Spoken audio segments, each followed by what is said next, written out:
Welcome, my name is Christine Ertz, and I will present today's session titled The Shared European Brain Research Agenda. Please submit questions via the Q&A box. Questions will be addressed at the end of the presentation. We'll now begin the presentation. Good afternoon, everybody. My name is Christine Ertz, and I work as a project manager at the European Brain Council, or EBC. And in this talk, I will speak about the European Brain Research Area project, or the EBRA project, and more specifically about the Shared European Brain Research Agenda, or SEBRA. But before diving into that, I want to say a few words about the European Brain Council. So what is the European Brain Council? Well, the European Brain Council is a membership association which includes associations like scientific associations like FENS, for example, but also clinical associations and patient organizations. And in our network, we also have the national brain councils and industry partners. So all together, we aim to improve the lives of patients with brain disorders. And within EBC, we are involved in several European projects. And one of the most important ones is the European Brain Research Area project, or EBRA. So EBRA is a project led by EBC, but of course we are not doing this alone, but we are doing this together with three of the most important brain research initiatives in Europe. So these are the GPND, or the European Joint Program for Neurodegenerative Diseases, Neuron, or the Network of European Funding for Neuroscience Research, and the Human Brain Project. As I already said, this presentation will be focused on the Shared European Brain Research Agenda, but before that, I want to give you a short introduction to the EBRA project as a whole. So enjoy this little video. Brain research in Europe is a rapidly evolving field and increasingly at the forefront of science. The inherent complexity of the brain has long hindered the translation of knowledge and innovative approaches into new health interventions. This complexity calls for large-scale research efforts to help advance our understanding of the brain and to meet the needs of those living with brain disorders. The European Brain Research Area, or EBRA, is an EU-funded Horizon 2020 project created to streamline and better coordinate brain research across Europe, as well as to connect key stakeholders with each other. The project supports the efforts of the European Union to become a global leader in the area of brain science. EBRA creates the conditions for real and effective cross-fertilization, dialogue, consensus building, and exploiting research potential. EBRA's coordination focuses on two levels, strategic and operational. At the strategic level, EBRA aims to foster alignment and better coordinate research strategies across European brain initiatives by developing a landscape analysis of brain research in Europe and a shared European brain research agenda. The landscape analysis gives an overview of the scale and scope of brain research activities funded in the EU Framework Programme 7 and Horizon 2020, the funding initiatives of the Joint Program of Neurodegenerative Disease Research and Neuron, as well as the Human Brain Project. The Shared European Brain Research Agenda, or SEBRA, aims to set the research opportunities, identify innovation gaps and shared priorities for action, and avoid fragmentation by defining the research areas that would benefit most from cross-initiative cooperation. With SEBRA, EBRA will meet the challenge of increasing the impact of brain research, working for the first time ever to bring the wide but often fragmented community together. Furthermore, SEBRA will inform European policies related to structuring brain research in the next framework programs. At the operational level, EBRA stimulates and promotes cooperation and exchange between brain research projects. The multi-stakeholder communities form the so-called EBRA clusters. EBRA will provide guidance for their coordination activities, which will foster and enhance international collaboration and increase their visibility. Want to learn more about EBRA? Visit ebra.eu and our social media channels. So I hope you all enjoyed this short introductory video on the EBRA project. So as I already said, this talk will mainly focus on the shared European brain research agenda. In the next slides, I will give you a bit more details. So as you already heard in this video, SEBRA will provide a framework to guide future brain research investments. So it is really meant for the funders of brain research, like, for example, the European Commission.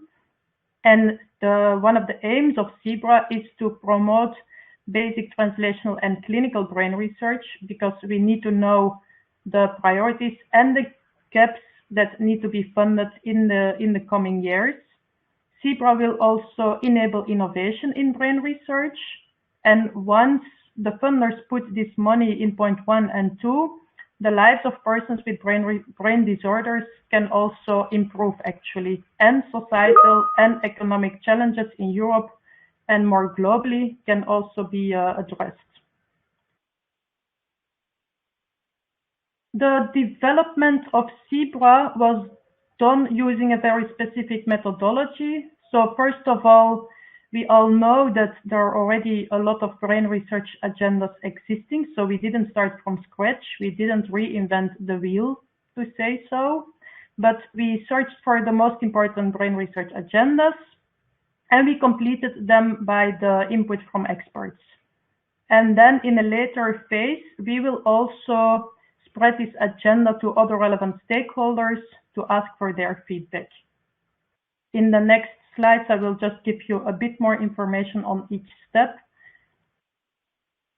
So the existing brain research agendas, about which agendas are we speaking then? So these are the agendas of the Aranet Neuron, of the GPND, the consensus statement of the European Brain Council, and also of the proposal for the last phase of the Human Brain Project. So what we did exactly was that we read each document in detail, we synthesized the information, we analyzed the information in all these agendas, and we looked at what was actually overlapping between all these agendas.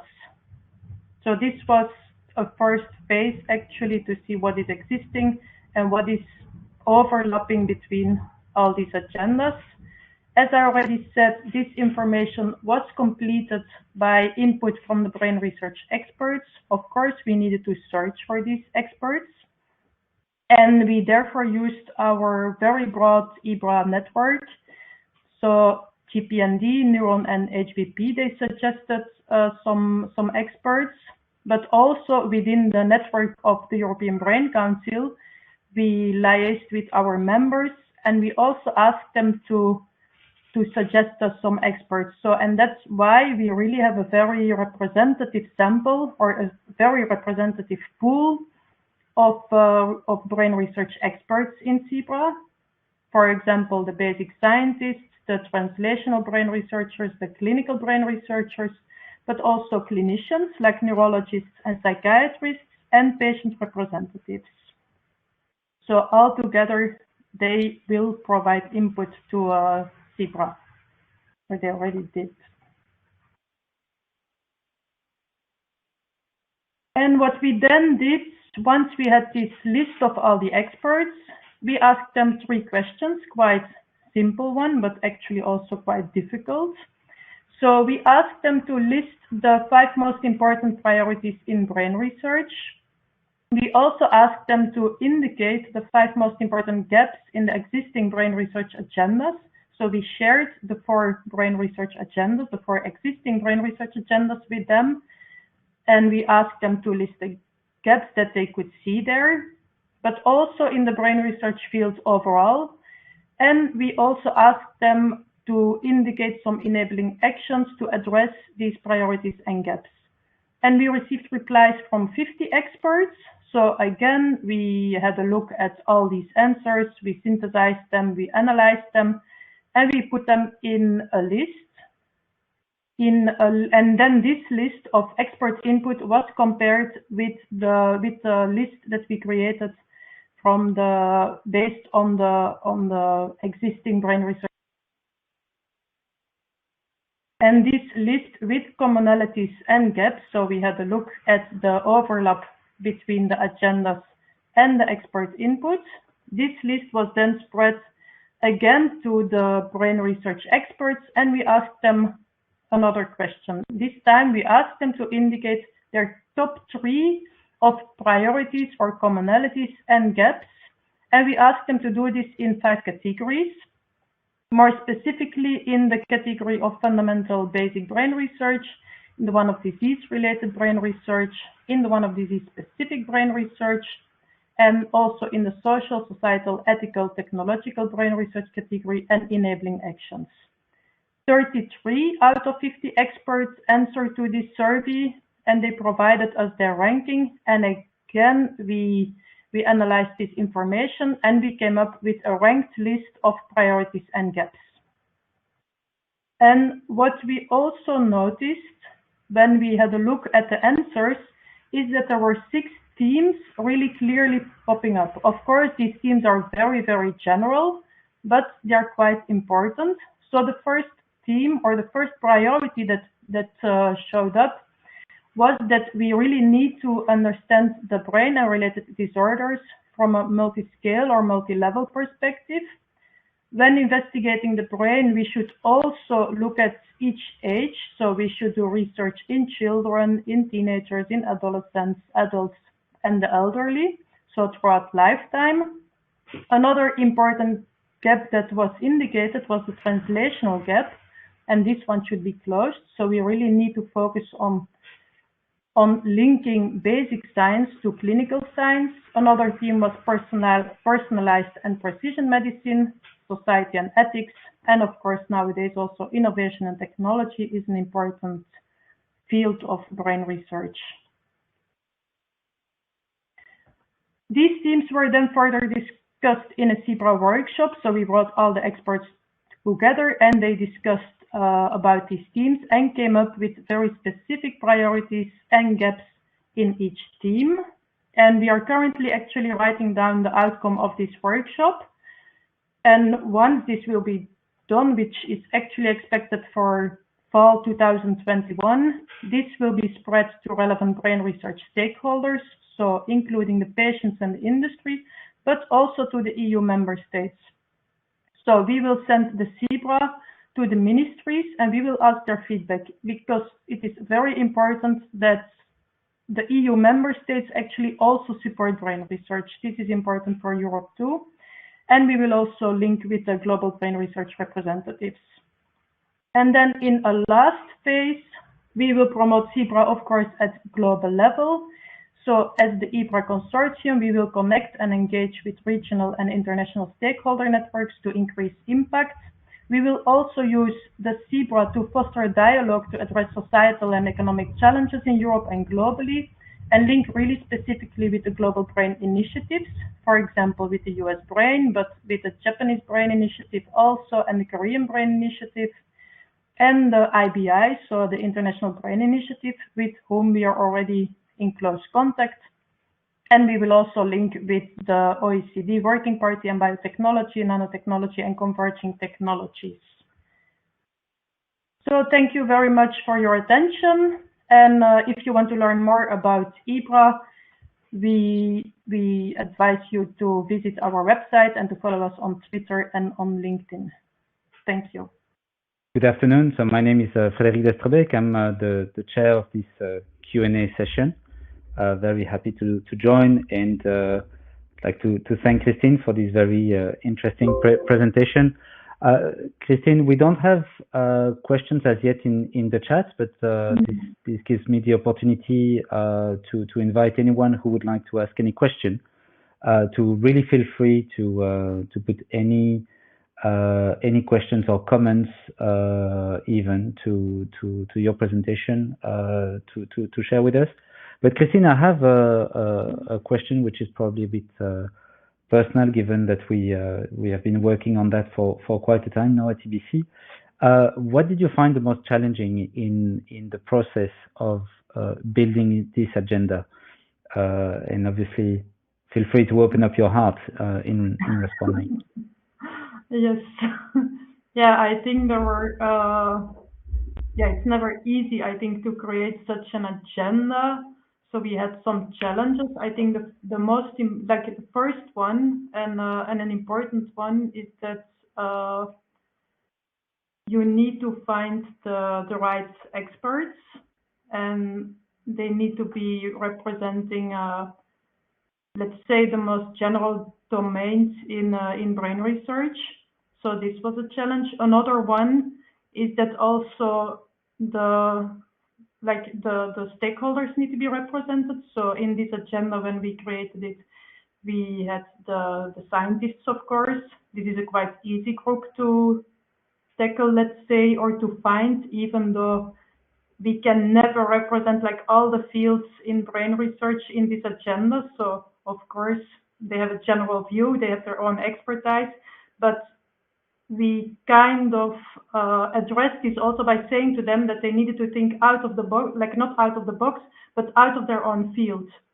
So this agenda is not really representing like their individual views, but we assume that we said to the experts that they really needed to have a look at brain research overall and see to provide suggestions and input based on that. And then regarding the stakeholders, also another important group that we included are the patient organizations and the patient experts. So I think in the workshop, out of 30, we had like 5 patient experts, which is quite a good number. So they're really, really represented, and we are kind of proud of this too. So this is something that I think was challenging to find the right group. Then, of course, now we are writing down the document. This is what we are currently doing. And we will also ask input from other stakeholders, for example, the industry, and yeah, we will really open it up. Let's say it like that. Mm-hmm. I won't name very specific stakeholders, but yeah.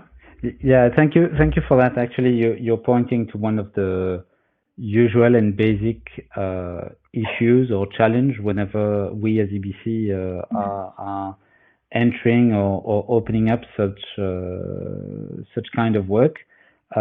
Just make sure that we have the right expertise, that this expertise is representative, that it is representative of all the tiers having a stake in the issue, and particularly in this very important one.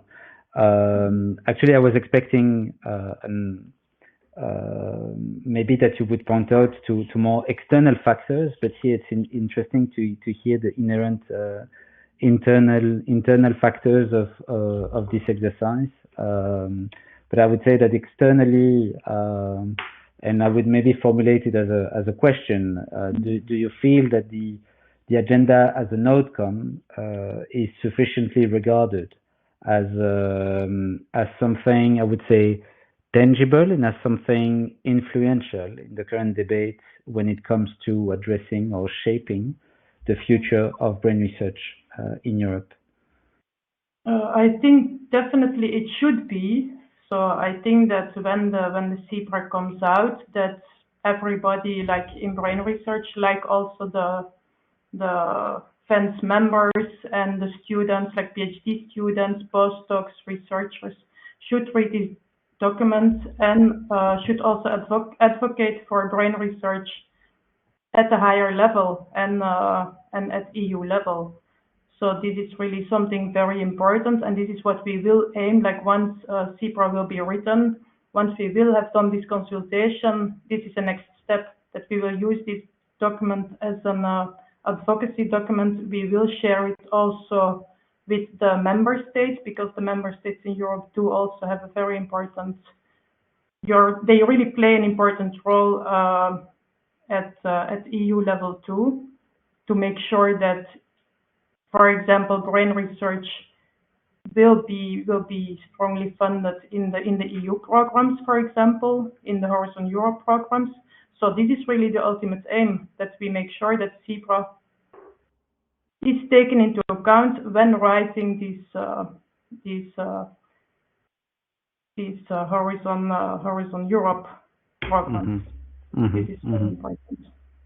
Yeah, and actually we now have a question coming up in basically directly in line with this, is how are we making sure that SEBRA is made available to the neuroscience community? And actually, on that, I would even have a follow-up question that maybe you can answer this question from Louise from the FENS team. Yes. No, what we will do is that, and maybe I will just refer also to the EBRA project. Within the EBRA project, we also, like the third parties within the EBRA project, are FENS, for example, are ECMP, the European Academy of Neurology, the European Psychiatric Association, and the Patient Association. So we have the whole EBC network through which this document will be shared, like in social media, but also during conferences. For example, at this one, now people are becoming aware that this document is existing. So I would say, like, please follow also our website, the EBRA website. Follow us on social media, and also whenever you have questions about it, just ask us. So speak about it. This is, I think, what is really needed about this document, and this is how it will be made available, especially in the year that is coming. This is the important aim of EBRA. Yeah, no, but as you mentioned, we have indeed all members of EBC. So you mentioned, for example, and FENS in particular. So technically recognized as third parties, without going too much within the details. It really means that they each play a very active role in the deployment of the project per se, and how I would say the project can penetrate the different communities that we are talking about. So scientists, clinicians, patients, and also contribute to this effort around, let's say, recognition, communication, dissemination, and also shaping of the whole outcome. This also to say that the role that each of the member organizations of EBC is playing is extremely important, but will be even more so important when national societies will also be made aware of this work, because as you rightly pointed out, raising awareness at the level of the member states and defending SEBRA and any other outcome of the EBRA project. I mean, it's all very fine that we do that with the European Commission directly or with any stakeholder in Brussels, but it's equally important, or as important, that this is also done at a country level, because we will be entering really a critical phase of let's say, how decisions are going to be made, or what sort of decisions are going to be made for the future of brain research in the coming months or years. And EBC, together with member organizations, we are looking forward to SEBRA and EBRA more generally, to really be an important source of contribution in that respect. This goes really in line with how all the tiers of research are being supported.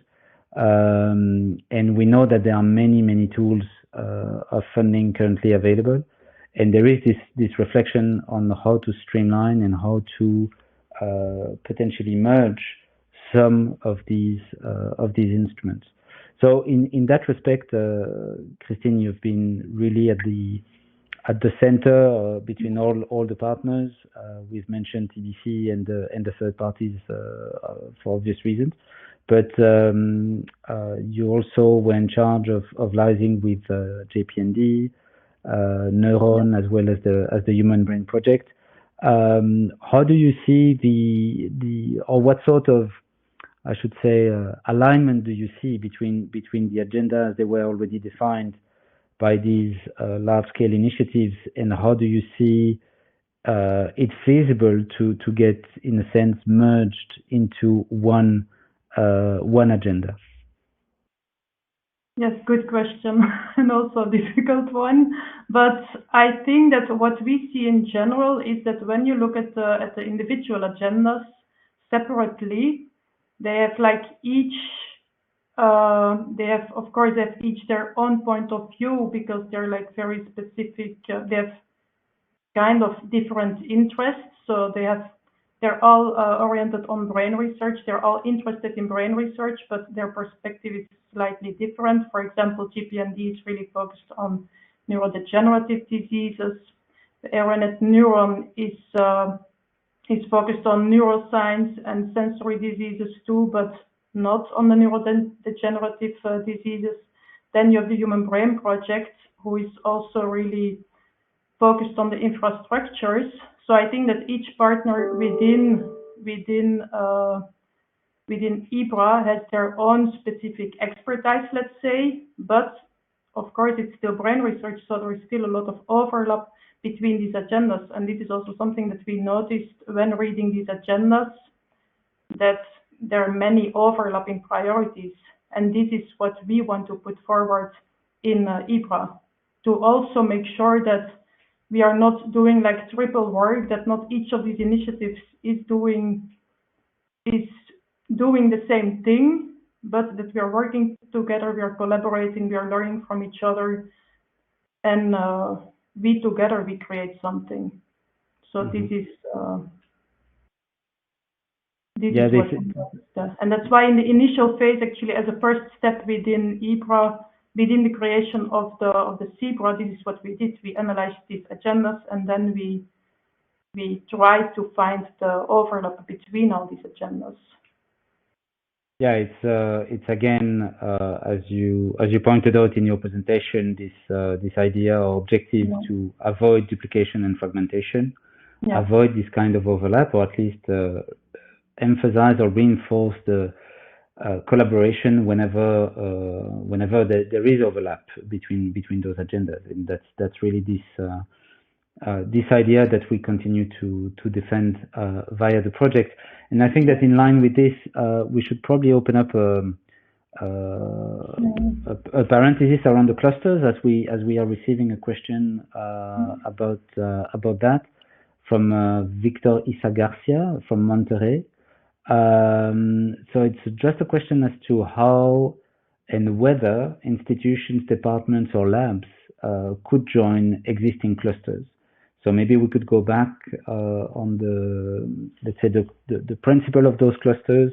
If you can say a word again about that, and what's the idea behind, and how this type of collaboration could be possible. No, indeed. So maybe because this presentation was really more on the strategic level of EBRA, let's say. So, but within EBRA, we also have another important part, and this is really like reducing fragmentation within research communities. And that's why we created clusters. So these clusters are considered, they are like research communities consisting of scientists, clinicians, also patient organizations, patient experts sometimes. I wouldn't say patient organizations, but so it's also really a multi-stakeholder initiative aiming to reduce fragmentation in a certain field. And at this moment, we have 6 clusters. So, for example, we have one in the field of epilepsy. We have also one in the field of mental health. We have some on brain imaging, biomarkers, and on trisomy 21, we have brain food, and then also on predictive model systems. So these are the 6 clusters that we have. Then if you want to join an existing cluster, first of all, I would say just like, okay, reach out to us and like just send us an email, and we can always give you more information. We can even have a short call to really see what are your expectations. And then to join a cluster, I think also that the best way to liaise first is to join one of their activities, and to see with the coordinator of the cluster, because a cluster, maybe also to explain like very concretely, consists of like one person or 2 people who are coordinating the cluster, so the leaders, and then there are like members. And then I think you could join the cluster either as a member, but that would be a more formal procedure, or you could also be affiliated in one way or another to the cluster, but we can always discuss this. So yeah, obviously this principle of collaboration on existing clusters would be different than let's say setting up a new clusters for which we had calls which were, let's say, better organized. But here, Victor, if you listen to us, feel free to reach out to Christine or myself, and maybe indicate also in which cluster you have a dedicated interest. Maybe on that, Christine, to go a little bit further on the expected deliverables from the work of these clusters and how this combines with the work that you have been presented in the shared agenda. Could you give maybe examples of let's say activities or deliveries of work that some of the clusters have either already delivered or achieved or have engaged into? yes, no, I think we can actually. So on one hand, we have the shared European brain research agenda, which really tries to identify the priorities for brain research in general. But then what happens in most of the clusters, not in all of them, because of course they also have their priorities within their research communities. But let's say that an important one within many of these clusters is to agree on the priorities in their field of research. So for example, the EPI cluster, they organized their first meeting in June 2019, if I'm correct, or 2020, I think 2020. And their meeting was really to reach consensus about the priorities within their field, and they wrote these discussions or the outcomes of their discussions down in a consensus document. Also, the Trisomy 21 cluster did something similar. They had a meeting, they came together, they spoke about their priorities. Also, what happens very often in these meetings is that, of course, they're not only members of these clusters are joining these meetings, but we also invite other important players in the field. For example, we would invite some funders, we would invite someone from the European Medicine Agency to represent the regulator's view. Always there are patients or patient organizations participating in these meetings to also have their view. And together they agree on what is really or what needs to be addressed in their field specifically, which often also is similar what needs to be addressed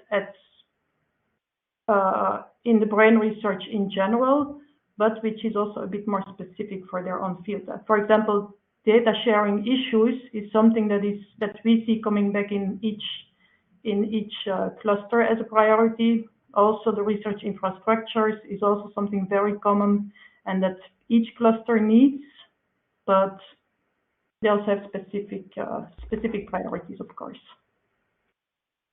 Mm-hmm. And I mean, ultimately, this work is also, let's say, feeding into. I was mentioning earlier this contribution to decision makers. Are they? I mean, do you think of any potential or let's say tangible impact that some of the work of these clusters can have, or what would you describe yourself as a tangible impact that these clusters have had on the community per se? I mean, done or I would say to come, given the fact that their work is on the way. Yeah. I think that for the decision makers, I think that just that they see that these communities are coming together, they are creating, they are working together on topics that are a bit, let's say, outside of their usual meetings. This is something very important, and this is also what we see, or what the Commission at this moment is asking for. Like now, when you apply for a project, they always ask you to liaise with other projects, like with other EU projects, and this is actually one of the reasons why these clusters were made. That the coordinators of several EU projects, they sit around the same table, and then all together they can create a huge project addressing these priorities in their fields, instead of all of them doing their research in their lab without speaking too much to each other. And the decision makers, how it would reach them, that's a good question, I would say. I hope it will reach them at a certain point, but what we will see, I think, in the next year, their last activities will be organized, and often they're like final, like I wouldn't say final conference, but their events are becoming bigger and bigger. So, for example, the EPIC cluster will organize their last activity during, I think, an epilepsy conference. So I think if we invite some decision makers to attend these events, then they become aware of the needs of these communities. And also just creating, for example, white papers. There is a cluster, the one on prevention of severe mental disorders, who is really writing a white paper. We should really disseminate this to the decision makers and make sure they become aware of this.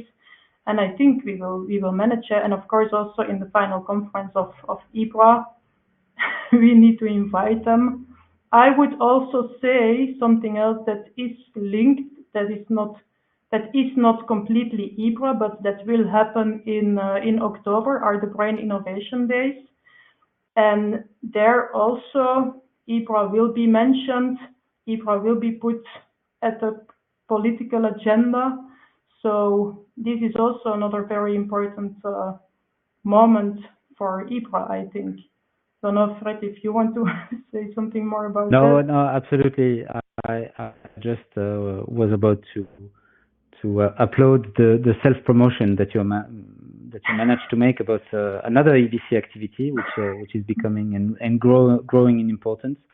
So yes, a plea to audience to pencil the 12th and the 13th of October in your diaries. So we have announced a save the date already on the organization of the Innovation Days, and we are happy to unofficially confirm that we are able to go ahead with the organization of the event. So this will be confirmed in the coming days towards the 1st of September.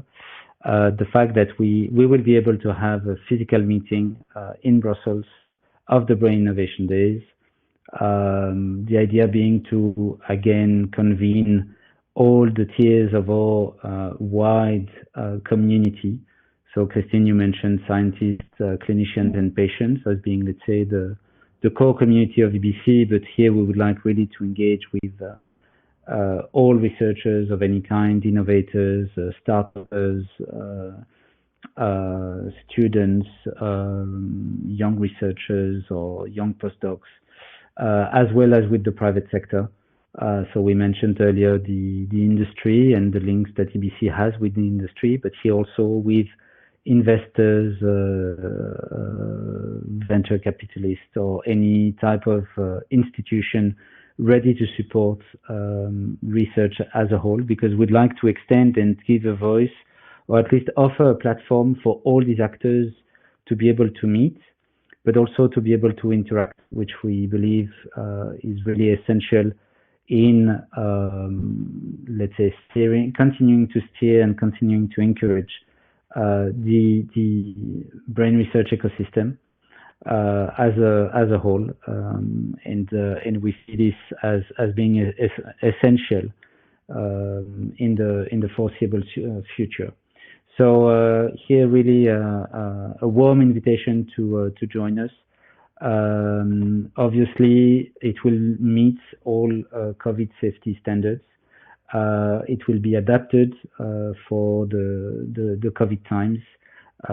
So we are exploring the possibility to stream some of the sessions, but obviously the Brain Innovation Days will only have their full flavor if we are there in a safe space, but to be able to interact. So I think that we have now exhausted the list of questions from the audience, but Christine, I don't feel like closing before giving you a last chance to chip any comment or personal reflection, maybe outside of the questions we received or the questions that I've launched to you.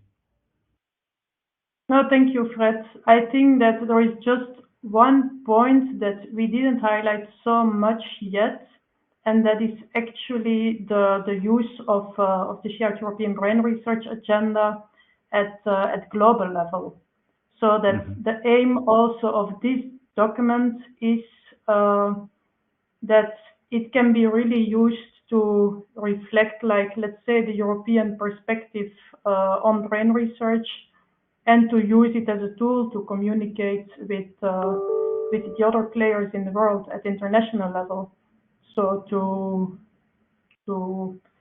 see what they're doing in the US, in Japan, in Korea, in Australia.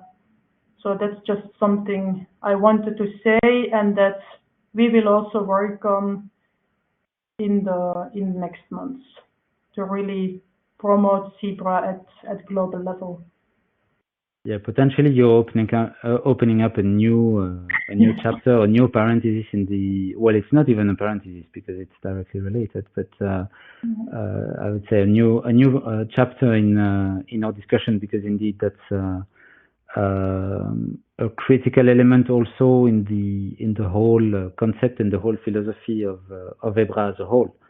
The idea of the Commission at the time when issuing the call for proposal was really to find a way to profile some form of EU leadership in the field globally, and what we are hoping via the SEBRA is indeed to find something tangible where this leadership, or at least at the very least this consensus can be found and can be expressed, with the idea that collaborations at the international level are essential in the same vein, but at least that Europe there,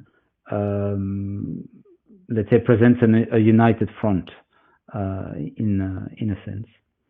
So thank you for that, and thank you for this very, very important reminder.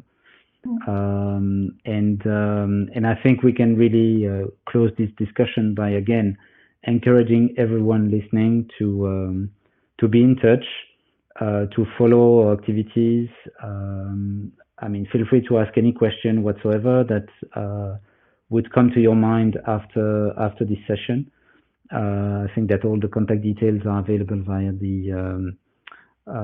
the platform, and also feel free to contribute to the questions or the reflections or the consultations that we will put out. And you are again warmly invited to continue to follow EBC activities outside of EBRA, and to begin with the Brain Innovation Days. So thank you everyone for joining in. Thank you again, Christine, very much for putting all of this together. And we wish everybody a nice afternoon and a cozy weekend. Thank you. Thank you.